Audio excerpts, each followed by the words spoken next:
चाल चक्र का बाप। इससे पहले ना किसी ने सुनी, ना किसी ने देखी इतनी सटीक भविष्यवाणी। चाल चक्र। नमस्कार, बहुत स्वागत है आपका। आप देख रहे हैं चाल चक्र और मैं हूं आपके साथ शैलेंद्र पांडे।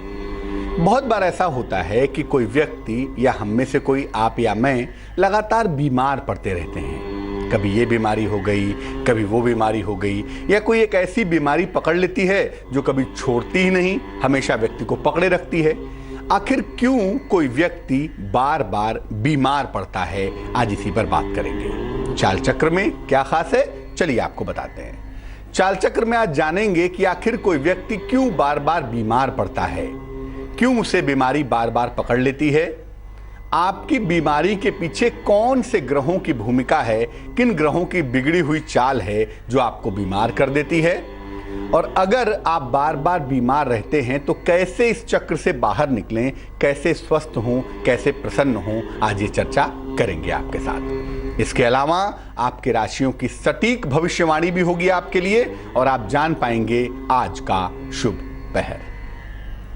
तो कार्यक्रम की शुरुआत करते हैं। सबसे पहले जान लेते हैं आज का पंचांग। आज तिथि है माघ शुक्ल पक्ष की चतुर्थी तिथि, नक्षत्र है पूर्वा भाद्रपद नक्षत्र, चंद्रमा कुंभ राशि में रहेंगे संध्या काल तक और उसके बाद चंद्रमा आज ही मीन राशि में भी चले जाएंगे। राहु काल का समय, जिसमें कोई भी नया और शुभ कार्य नहीं करेंगे, वो समय होगा शाम को 3 बजे से तकरीबन 4:30 तक। और उत्तर दिशा की तरफ यात्रा करने की आज मनाही है, तो बेहतर होगा कि आज उत्तर दिशा की तरफ यात्रा न करें। लेकिन अगर यात्रा करना जरूरी है, मजबूरी है, तो ऐसी दशा में जरा सा गुड़ खाकर यात्रा करेंगे तो मुश्किल से बचे रहेंगे। सबसे पहले ये जानते हैं कि किसी व्यक्ति के लगातार बीमार होने के पीछे कौन से ग्रह जिम्मेदार होते हैं। वैसे कोई व्यक्ति 2 तरीकों से जिम्मेदार होता है बीमार के लिए। एक तो होते हैं ग्रह नक्षत्र और एक होते हैं उसके आसपास के जो माहौल की स्थितियां हैं। सबसे पहले जानते हैं कि कौन से ग्रह होते हैं जो किसी व्यक्ति को लगातार बीमार कर देते हैं। किसी कुंडली का जो लग्न होता है, जो अक्सर मैं आपको कार्यक्रम में कहता हूं कि आपका लग्न है तुला, आपका लग्न है वृश्चिक। लग्न मतलब फिजिकल बॉडी, आपका शरीर। तो कुंडली का लग्न और लग्न का स्वामी व्यक्ति के स्वास्थ्य के बारे में जानकारी देता है। बहुत महत्वपूर्ण मामला जो कुंडली में स्वास्थ्य का है, एक तो लग्न है आपका और दूसरे लग्न का स्वामी भी है। तो लग्न और लग्न के स्वामी को देखकर, समझकर आप व्यक्ति के स्वास्थ्य के बारे में जानकारी पा सकते हैं। अगर ये कमजोर है, अगर ये वीक है, तो स्वास्थ्य का संतुलन बिगड़ जाता है, क्योंकि जो शरीर का मालिक है, अगर वही गड़बड़ होगा तो आपकी सेहत अच्छी नहीं रह सकती। इसीलिए लग्न कमजोर हो जाए तो भी और लग्न का स्वामी कमजोर हो जाए तो भी आपके स्वास्थ्य की स्थितियां लगातार खराब रहेंगी।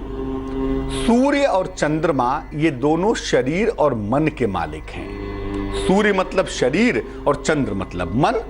तो मन और शरीर का जो बैलेंस है, उसी से व्यक्ति का स्वास्थ्य देखा जाता है। तो सूर्य और चंद्रमा किसी व्यक्ति के मन को और शरीर को बेहतर बनाए रखते हैं। सूर्य और चंद्रमा के आधार पर ही पाते हैं किसी व्यक्ति का शरीर कैसा होगा, किसी व्यक्ति का मन कैसा होगा, और दोनों को मिलाकर ही हम ये आकलन कर सकते हैं कि व्यक्ति का जीवन कितना बेहतर रहेगा। सूर्य का मतलब होता है आपके शरीर की ऊर्जा, आपके शरीर की ताकत। इसीलिए जब सूर्य कमजोर होता है तो शरीर का जो एनर्जी लेवल है, शरीर की जो ऊर्जा है, वो कमजोर हो जाती है और व्यक्ति को शारीरिक समस्याएं परेशान करती हैं। चंद्रमा किसी व्यक्ति के मन की समस्याओं को बढ़ा देता है। अगर किसी कुंडली में चंद्रमा खराब हो जाए तो शरीर भले ही ठीक हो सकता है उसका मन खराब हो सकता है उसको मानसिक समस्या हो जाए। तो सूर्य मतलब फिजिकल बॉडी और चंद्रमा मतलब मेंटल बॉडी, दोनों का ठीक रहना बहुत जरूरी होता है। इसीलिए ज्योतिष में एक मामला होता है सन एंड मून रिलेशनशिप का। सूर्य और चंद्रमा के आपसी संबंधों से हम व्यक्ति के स्वास्थ्य के बारे में, उसके शरीर के बारे में, उसके मन के बारे में जान सकते हैं। इसके अलावा कुंडली के तत्व को भी समझना पड़ेगा कि कुंडली का एलिमेंट कौन सा प्रोमिनेंट है। जो तत्व प्रोमिनेंट होता है उस तत्व का मालिक मजबूत है कि नहीं, यह भी समझना पड़ेगा। मान लिया आपकी कुंडली अग्नि तत्व की है, फायर एलिमेंट की है, और आपका सूर्य कमजोर हो गया जो कि अग्नि तत्व का मालिक है, तो निश्चित रूप से आप बीमार रहेंगे। पृथ्वी तत्व की कुंडली है और बुध कमजोर हो जाए तो भी आप बीमार रहेंगे। यानी कुंडली का जो बेसिक एलिमेंट है उसका भी अच्छा होना बहुत जरूरी है, ताकि आपके शरीर का जो संतुलन है, शरीर का जो स्वास्थ्य है, जो निरोगी होने की स्थिति है, वो ठीक बनी रहे। तत्व के बिगड़ जाने पर अलग अलग तरह की समस्या परेशान करती है। कभी ये प्रॉब्लम आ गई, कभी वो प्रॉब्लम आ गई, कभी ये बीमारी आ गई, कभी वो बीमारी आ गई। मतलब व्यक्ति को कोई ना कोई बीमारी परेशान करती है, क्योंकि अगर आपका बेसिक एलिमेंट गड़बड़ होगा, अगर आपका मुख्य तत्व गड़बड़ होगा, तो आप लाख प्रयास करके भी स्वस्थ नहीं रह सकते। होम्योपैथी में कहते हैं ना कि जो बेसिक 6 तरह के केमिकल होते हैं जिसको आप अमूमन इस्तेमाल करते हैं बायोकेमिक दवाइयों में, वो केमिकल दरअसल और कुछ नहीं होते, वो शरीर के बेसिक एलिमेंट होते हैं, तत्व होते हैं। तो इन तत्वों के बिगड़ जाने पर डिफरेंट तरह की अलग अलग तरह की समस्याएं व्यक्ति को परेशान करती रहती हैं। तो लगातार बीमार रहने की या निरंतर बीमार रहने का एक वजह तो यही है जो ग्रहों के आधार पर हमने बताया। इसके अलावा अन्य वजहें भी होती हैं, अन्य कारण भी होते हैं। और वो कारण कौन से हैं? अगर आपकी घर की तरंगें ठीक नहीं हैं, तब भी आप नियमित रूप से बीमार रहेंगे। जिस घर में आप रहते हैं उसका वाइब्रेशन ठीक होना भी बहुत आवश्यक है। तो घर की तरंगों का ठीक रहना भी बड़ा महत्वपूर्ण है। कभी चर्चा करेंगे कि तरंगों का जो सबसे छोटा हिस्सा है उसको माइक्रोवाइटा कहते हैं, माइक्रोवाइटम कहते हैं। और ये माइक्रोवाइटा जो है ये बड़ा महत्वपूर्ण सवाल होता है। अगर ये बिगड़ा हुआ है, घर की तरंगों में निगेटिव माइक्रोवाइटा है, तो ऐसे घर में रहने से भी आप बीमार हो जाएंगे।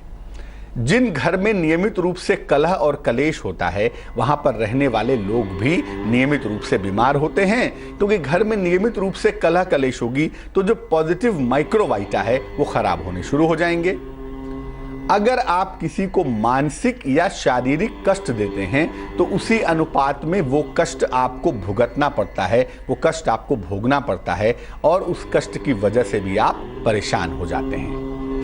लगातार जो लोग बीमारियों के बारे में सोचते हैं कि मुझे ये बीमारी ना हो जाए, मुझे ये प्रॉब्लम ना हो जाए, मुझे ये दिक्कत ना हो जाए, तो जब आप लगातार बीमारियों के बारे में सोचते हैं, लगातार बीमारियों के बारे में थिंक ओवर करते हैं, तो उससे भी बीमारियां आपकी तरफ आकर्षित होती हैं और आप लगातार बीमार रहने शुरू हो जाते हैं। क्योंकि यादृशी भावना यस्य सिद्धिर्भवति तादृशी, जिसकी जैसी भावना होती है उसके परिणाम भी तकरीबन वैसे ही होते हैं।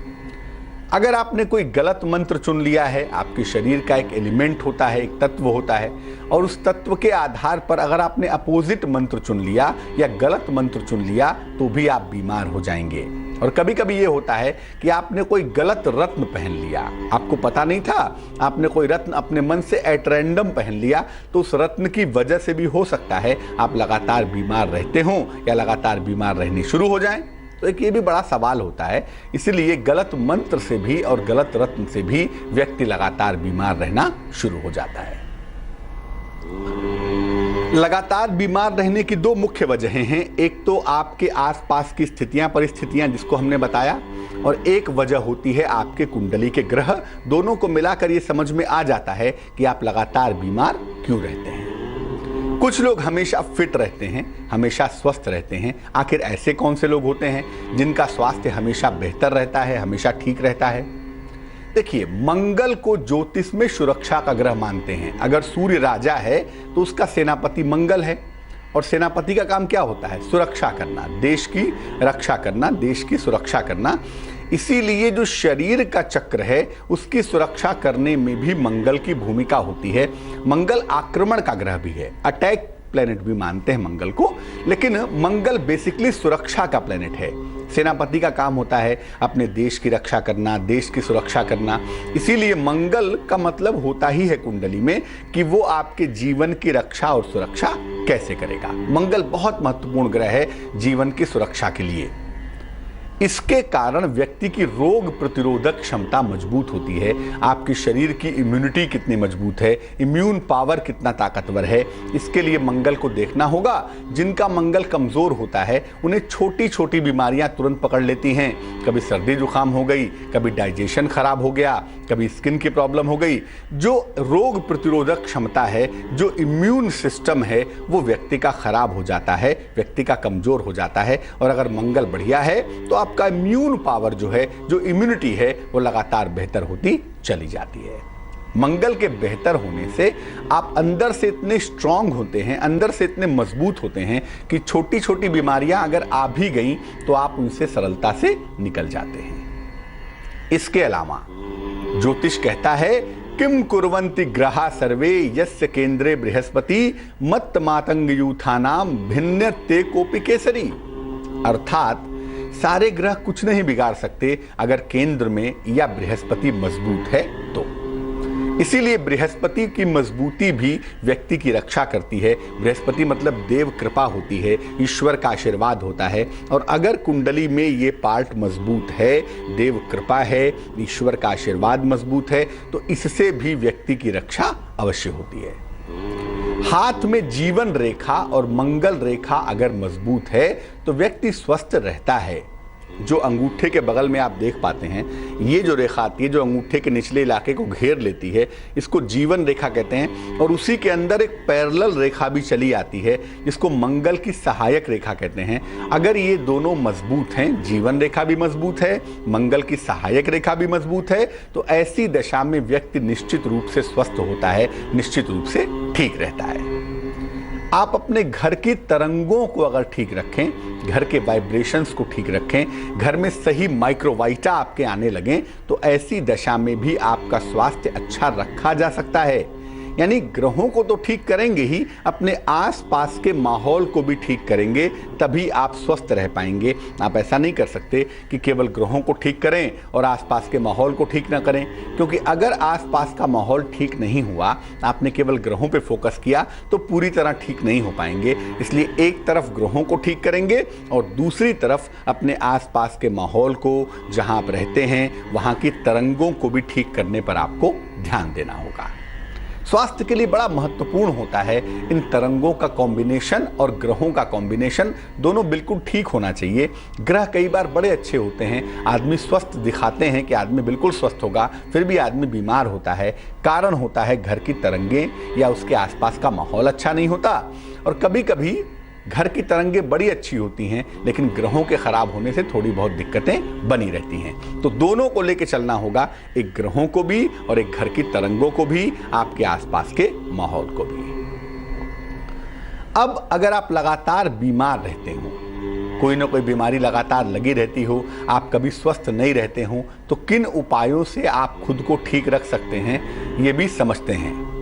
क्योंकि आपको रेगुलर उपाय करने होंगे, तभी जाकर आप रोज रोज की बीमारियों से छुटकारा पा सकेंगे। सबसे पहली बात जो मैं हमेशा कहता हूं, रोज सुबह भगवान सूर्य को जल अर्पित कीजिए। सूर्य की रोशनी में अपूर्व ऊर्जा होती है, सूर्य की रोशनी में अपूर्व ताकत होती है, और इस ताकत की वजह से आप स्वस्थ रहते हैं। इस ताकत की वजह से आपकी रोग प्रतिरोधक क्षमता ठीक होती है, आपका मन ठीक होता है। इसीलिए रोज सुबह सूर्य भगवान को जल चढ़ाइए। स्वस्थ रहने का सबसे सस्ता, सुंदर, टिकाऊ उपाय है। और ये जल चढ़ाने के बाद 2-4 मिनट सूर्य की रोशनी में खड़े भी रहिए। तब उससे क्या होगा, जो शरीर की इंटरनल कॉन्स्टिट्यूशन है, जो शरीर की आंतरिक व्यवस्था है, उसको ताकत मिलेगी और आप स्वस्थ रहने शुरू हो जाएंगे। पहली बात। दूसरी बात, सुबह और शाम कुछ समय पूजा उपासना में जरूर दीजिए। देखिए, दवाइयाँ खाएंगे, रत्न पहनेंगे, सूर्य को जल चढ़ाएंगे, इससे आपका शरीर बेहतर होगा। लेकिन केवल शरीर से ही स्वास्थ्य नहीं होता, स्वास्थ्य तो मन से भी होता है ना। तो मन को भी ठीक रखना होगा, मन की भी दवाई करनी होगी। इसलिए सुबह शाम थोड़ा समय निकालें, 10 मिनट, 15 मिनट, जितना भी संभव हो, और सुबह शाम कुछ समय पूजा उपासना में जरूर दें। आप किसी भी धर्म, संप्रदाय, जाति, वर्ण के मानने वाले हों, हम ये नहीं कहते कि कौन सी पूजा करो। आप ध्यान करते हो, ध्यान करिए, मंत्र जप करते हो, मंत्र जप करिए, कर्म कांड करते हो, कर्म कांड करिए, लेकिन सुबह शाम दोनों समय पूजा उपासना करिए, ताकि मन जरा एलिवेट हो सके, मन जरा बेहतर हो सके। क्योंकि और दुनिया में कोई रास्ता देखो होता नहीं है मन को ठीक करने का। मन को नियंत्रित करती है जो सत्ता, उसका नाम ईश्वर है।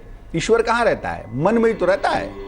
इसीलिए सुबह शाम कुछ समय पूजा उपासना में जरूर देना होगा ताकि आपका मन बेहतर हो सके। अपनी संगति पर और अपने आहार पर भी विशेष ध्यान देना होगा।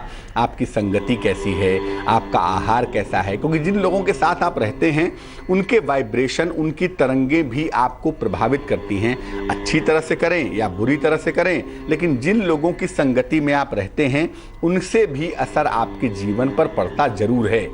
और आप क्या खाते हैं, क्या पीते हैं, क्या सोचते हैं। आहार मतलब केवल भोजन नहीं होता। जो आपके पास दूसरों के विचार आ रहे हैं वो भी आहार है। जो आप देख रहे हैं वो आपकी आंखों का आहार है। जो आप बोल रहे हैं वो आपके मुंह का आहार है। जो खा रहे हैं वो तो आहार है ही। तो अपने खान पान पर, अपनी संगति पर, अपनी दोस्ती यारी पर और अपने सोशल सर्कल पर भी ध्यान दीजिए कि ऐसा तो नहीं किसी ऐसे आदमी के साथ रहते हों जिसके वाइब्रेशंस बहुत खराब हों और उसका असर अपने ऊपर पड़ रहा हो। तो संगति पर और आहार पर विशेष ध्यान देंगे। किसी संत महापुरुष, साधु, जो वास्तव में संत महापुरुष या साधु हो, उसके साथ महीने में 15 दिन में 2, 4, 10 मिनट, 15 मिनट, 20 मिनट जरूर बिताइए। इससे मन जो है ना वो एलिवेट हो जाता है। सठ सुधरहि सत्संगति पाई। जो निगेटिव आत्माएं हैं, जो निगेटिव चीजें हैं, वो जब सत्संग में जाते हैं तो उनका मन जरा सा डेवलप हो जाता है, इंप्रूव कर जाता है। तो अच्छे लोगों के साथ रहने से, संत महात्मा के संगति में रहने से, किसी साधु महात्मा के साथ कुछ समय बिताने से आपके मन की जो निगेटिविटी होती है वो निश्चित रूप से दूर हो जाती है। इसलिए 15 दिन में, महीने में, हफ्ते में जब भी समय मिले किसी सन्यासी के साथ, महापुरुष के साथ, संत के साथ कुछ समय बिताएं, अच्छी बातें करें। इससे भी आपके स्वास्थ्य को इम्प्रूव करने में, खास तौर से आपके मन को इम्प्रूव करने में सहायता होगी। इसके अलावा चंदन की सुगंध का नियमित प्रयोग करें। चंदन की सुगंध डिओड्रेंट में, परफ्यूम में, इत्र में जैसे भी लगाएं, लेकिन चंदन की सुगंध का प्रयोग करने से निश्चित रूप से व्यक्ति को लाभ होता है। सलाह लेकर के एक मूंगा या तो पहन लें या तो एक पन्ना पहन लें। अपने मन से मत पहनिएगा। सलाह लेके एक देसी मूंगा, इंडियन कोरल, ऑरेंज रंग का होता है, वो पहना जा सकता है ताकि रोग प्रतिरोधक क्षमता ठीक हो जाए। और नहीं तो एक पन्ना पहना जा सकता है जिससे आपके अंदर जो हीलिंग कैपेसिटी है, बीमारियों को ठीक करने की क्षमता है, वो मजबूत हो जाए। दोनों में से कोई एक रत्न तो आपको सूट करेगा ही। सलाह लेकर पहन लीजिएगा, लेकिन दोनों एक साथ मत पहनिएगा। मंगल और बुध कंट्राडिक्टरी माने जाते हैं, इसलिए मूंगा और पन्ना अगर आपने एक साथ पहन लिया तो लेने के देने पड़ सकते हैं। स्वागत है आपका ब्रेक के बाद। ब्रेक पर जाने के पहले हमने ये जाना कि आखिर क्यों आप लगातार बीमार रहते हैं। कौन से ग्रह हैं, कौन सी चीजें हैं जो आपको लगातार बीमार रखती हैं। चर्चा हमने की है। हम आपको आगे ये भी बताएंगे कि एक छोटी सी गलती जो हम बहुत ज़्यादा करते हैं, जिस वजह से भी हम बीमार पड़ते हैं, इस पर भी बात करेंगे। लेकिन फिलहाल राशियों का हाल जानना ज़रूरी है, तो शुरुआत करते हैं राशियों के हाल की। सबसे पहले मेष राशि। मेष राशि वालों के लिए आज सेहत की स्थितियां बेहतर हैं। सेहत में सुधार हो रहा है और अगर कहीं पर धन रुका हुआ है, फंसा हुआ है, तो वो धन आपको प्राप्त हो रहा है।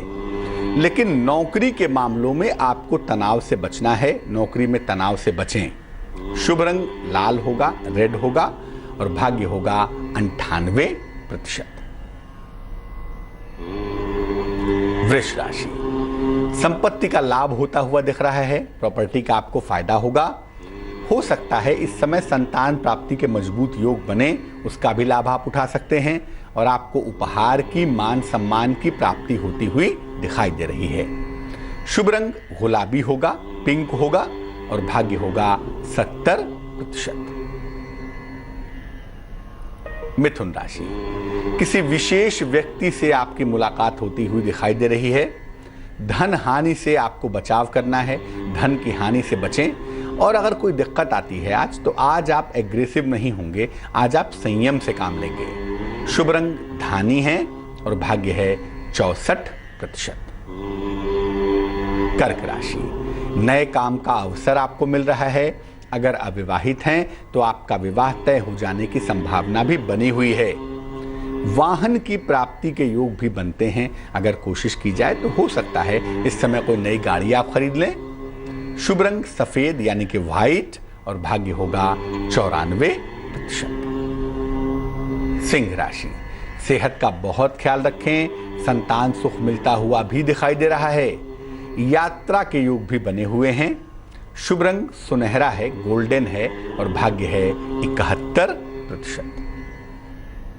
कन्या राशि, लंबी यात्रा के योग बने हुए हैं। इस समय नौकरी में थोड़ा सा तनाव दिख रहा है, थोड़ा सा टेंशन दिख रहा है, ध्यान रखिए। हालांकि प्रेम संबंध के मामले थोड़े से बेहतर हैं, प्रेम संबंधों की शुरुआत हो सकती है। शुभ रंग भूरा है और भाग्य है 40%। तुला राशि, अपार मान सम्मान मिलता हुआ दिख रहा है। आपका तमाम रुका हुआ काम भी बनता हुआ दिखाई दे रहा है और आपके परिवार में खुशहाली भी आ रही है। शुभ रंग आसमानी है और भाग्य है 51%। वृश्चिक राशि, सेहत आपकी अच्छी बनी रहेगी। संपत्ति खरीदने के योग भी बन रहे हैं। इस समय धन की हानि से बचाव करना बहुत आवश्यक है। जल्दबाजी में निर्णय न लें वरना पैसा डूब जाएगा। शुभ रंग नीला है और भाग्य है 78%।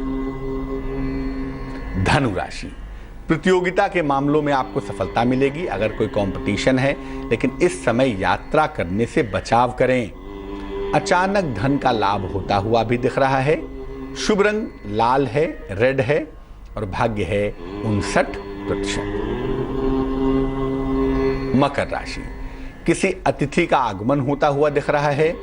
नौकरी में अच्छे परिवर्तन के संकेत भी दिखाई दे रहे हैं और नौकरी में परिवर्तन के अलावा स्थान परिवर्तन के योग भी बने हुए हैं। शुभ रंग हरा और भाग्य 73%। कुंभ राशि, मंगल कार्य होने की संभावनाएं बनी हुई हैं, लेकिन शिक्षा के मामले में इस समय बहुत ध्यान देना है।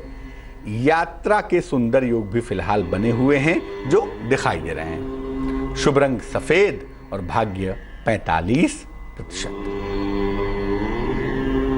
मीन राशि, संतान की सेहत का बहुत ख्याल रखें, वाद विवाद से बचाव करें और अगर कोई यात्रा का डिसीजन लिया है, कोई निर्णय लिया है, इस समय टाल देने में बुद्धिमानी है। शुभ रंग फिरोजी और भाग्य होगा 61%। एक दर्शक जुड़ रही हैं हमारे साथ दिल्ली से, उनसे बात करते हैं। बताइए। नमस्कार पंडित जी। जी नमस्कार। पंडित जी, मेरी बहन का लड़का है, 10 साल का है और उसको ना कभी तो कुछ तकलीफ होती है, कभी कुछ तकलीफ होती है। मेरी बहन बहुत परेशान रहती है उसकी वजह से। डेट ऑफ बर्थ पता है आपको? हाँ जी, डेट ऑफ बर्थ पता है, 12/11/2006। समय बताइए। समय रात को 10:44। और कहाँ पे जन्म हुआ है? दिल्ली में ही हुआ है पंडित जी। क्या तकलीफ होती है इस बच्चे को? इस बच्चे को पंडित जी कहीं दिखाया था उन्होंने, तो किसी पंडित ने कुछ अलग ही बता दिया उनको, तो उस वजह से वो बहुत परेशान रहते हैं। और बच्चे की एक तबीयत ठीक होती है तो दूसरी फिर बिगड़ जाती है।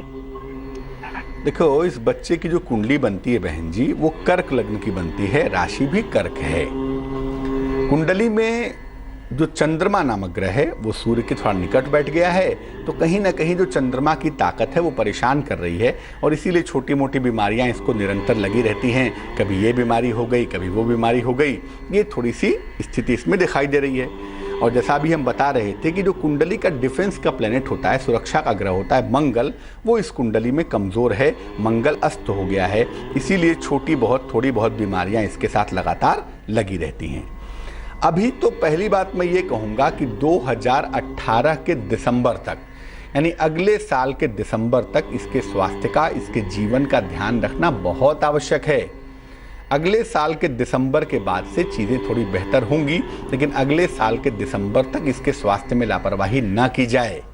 चोट चपेट ना लग जाए, कोई लीवर में या पेट में दिक्कत ना हो जाए, या बहुत अर्ली डायबिटीज़ ना हो जाए, तो थोड़ा सा उसका ध्यान रखना बहुत ज़रूरी है। 2 उपाय करने की मैं सलाह दूंगा। इसकी माता जी को आप बोलें कि सुबह शाम दोनों समय नमः शिवाय का जप करें। 108 बार सवेरे, 108 बार शाम को नमः शिवाय का दोनों समय जप करने से लाभ होगा।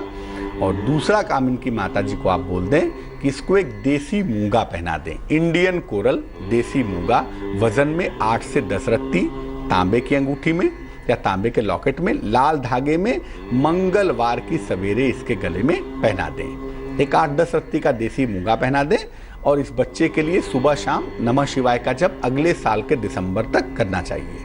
उसके बाद से स्थितियों में सुधार होता हुआ दिखाई दे रहा है, उसके बाद से चीज़ें बेहतर हो रही हैं, लेकिन ये उपाय करें, हम उम्मीद करते हैं कि बच्चा ठीक हो जाएगा। इंदौर चलते हैं और बात करते हैं रूबी जी से। रूबी जी, स्वागत है आपका, बताइए। नमस्ते पंडित जी। जी नमस्कार। मैं आपसे अपने पति के विषय में पूछी थी, तो आप पढ़ना, उनके डेट पर 13/12/80। समय क्या है? 11:25। सुबह या शाम? सुबह। कहाँ जन्म हुआ है? जन्म तो बिहार में हुआ है। बिहार में कहाँ? बेतिया। क्या सवाल है, क्या दिक्कत है? वो उनको चोट से पेट ज्यादा लगती है। कोई भी काम, जैसे कि जाने की ऑफिस है तो बाइक भी झाड़ने जाते हैं तो हाथ में चोट लग जाएगी, खून निकल जाएगा। ऐसे कि बहुत ही उनकी चोट लगती है। दूसरी, उनकी गुस्सा भी बहुत आता है। ये पूछना था कि उनकी कुंडली की राशि क्या है और लग्न क्या है।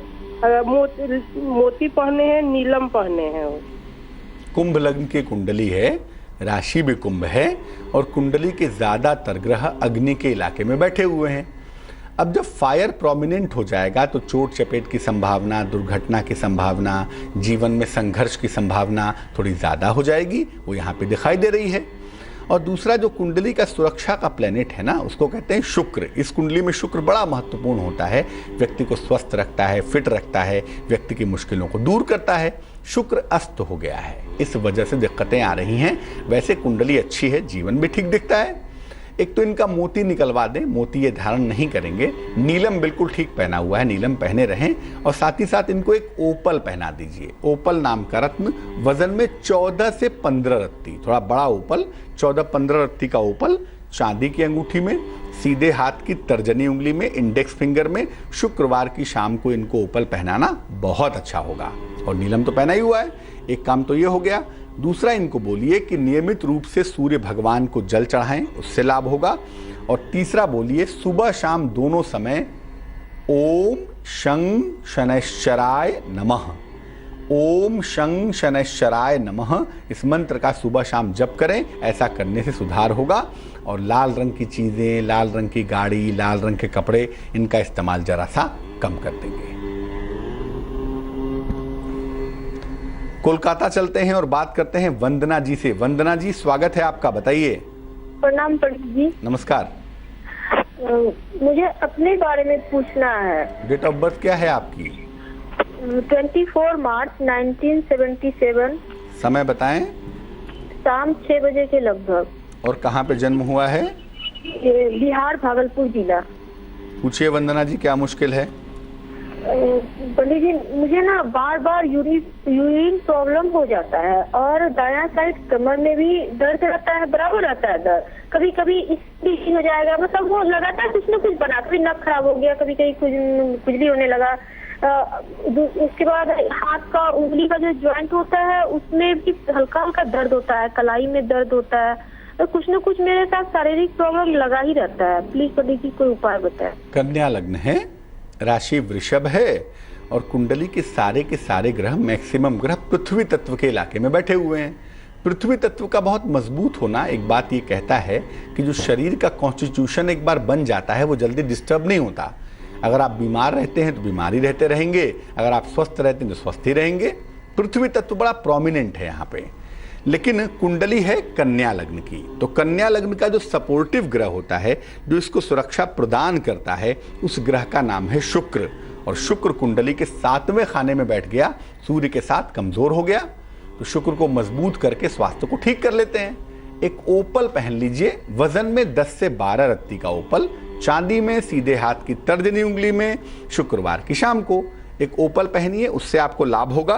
दूसरा, हरे रंग के कपड़े थोड़े ज्यादा पहने जाएंगे, ग्रीन कलर का इस्तेमाल ज्यादा मात्रा में करें, उससे भी आपको लाभ होगा। और तीसरा, नमः शिवाय, इस मंत्र का जप सुबह शाम दोनों समय जितना अधिक से अधिक कर सकें, उससे सुधार जल्दी हो पाएगा, जल्दी आप स्वस्थ हो पाएंगे।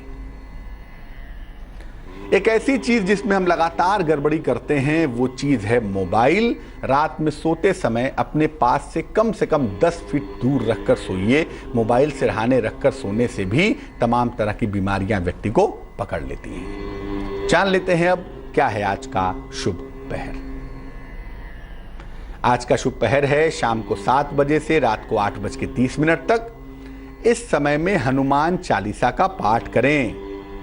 ऐसा करने से आत्मविश्वास बढ़ेगा, कॉन्फिडेंस बढ़ेगा, आपकी ताकत में वृद्धि होगी, आपकी ऊर्जा में वृद्धि होगी, कॉन्फिडेंट हो जाएंगे।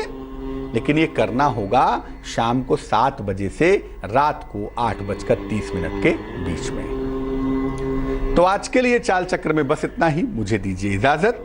कल फिर हाजिर होंगे किसी नए विषय के साथ। आगे जरूर देखिए रिश्तों की कहानी संजय सिन्हा के साथ। नमस्कार।